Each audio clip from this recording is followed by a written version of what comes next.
Hi, Dr. Scott Schreiber here from Minnesota Spine and Sport in Woodbury, Minnesota. Talking to you guys about headaches today. So many of us suffer from them. I see them in my practice all the time, and I'm going to show you some basic exercises and things that you can do to help treat them and help prevent them. Again, there's different types of headaches. You have cervicogenic headaches, tension headaches, cluster headaches, migraine headaches. They all come with their individual symptoms and things like that. However, sometimes you can have a combination of the two as well, or overlapping ones too, I've also seen.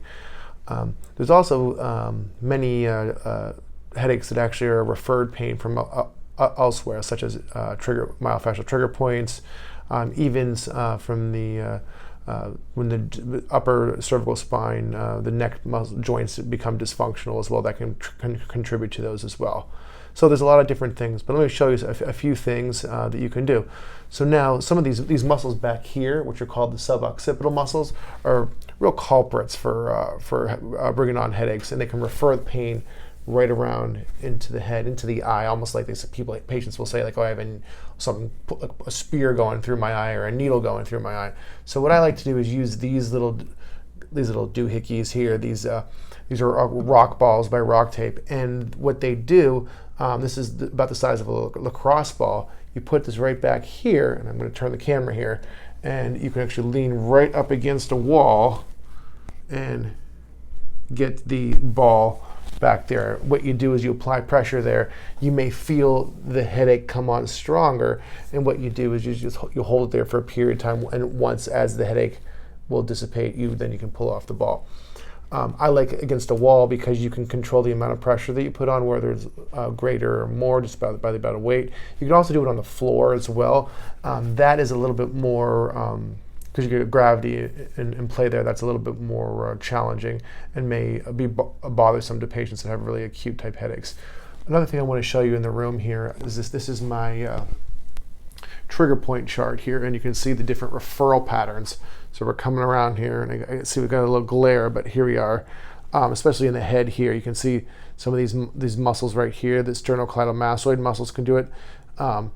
We go over here, these are the suboccipital muscles, and how they can refer pain going around into the head.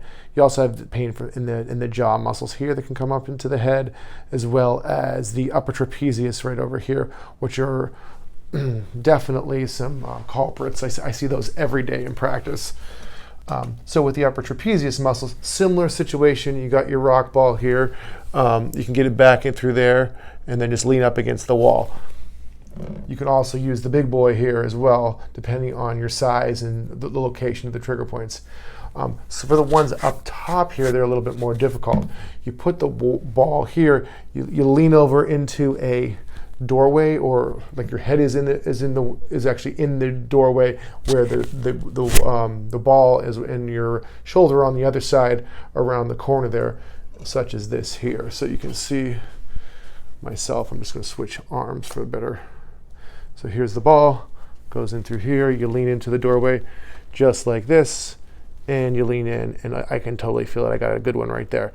I'm feeling the pain right now going up and through here. I'm just going to sit there and hold it just for a few minutes or seconds, depending on what you can take, and then you just let go and let it drop. So a few tricks as far as trigger points with the rock balls. One last thing I want to mention as far as headaches.